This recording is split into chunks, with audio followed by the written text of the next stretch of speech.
Unless human trafficking is something that you're actively trying to plug into in terms of the work that our communities are doing to try and dissolve it, you don't know what is there for people who need the help.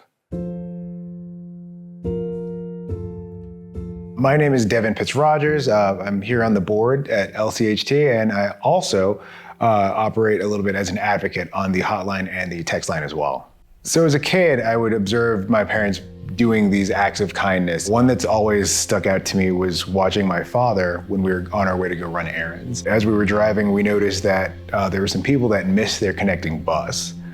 So what my dad did was pull over, let those folks in the car, and we pulled in front of that bus and got to the next stop so we could let them off and get on the bus. Acts of kindness like that with friends, family, people that you can tell need the help. That's something that resonated with me. I'm passionate about human rights issues because time and place, to me personally, are the biggest factors in why we aren't being affected by these things. And I do think that there is some sort of obligation to pay it forward and help those people that do slip between the margins.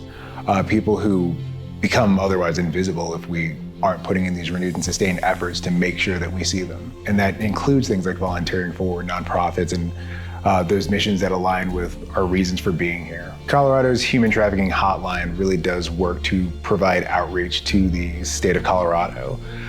They intake tips, journal information that people have observed and want to pass along.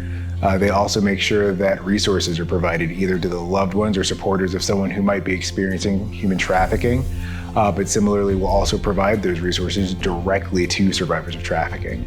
A 24/7 hotline is important for survivors because there's no dictating when someone is able to reach out.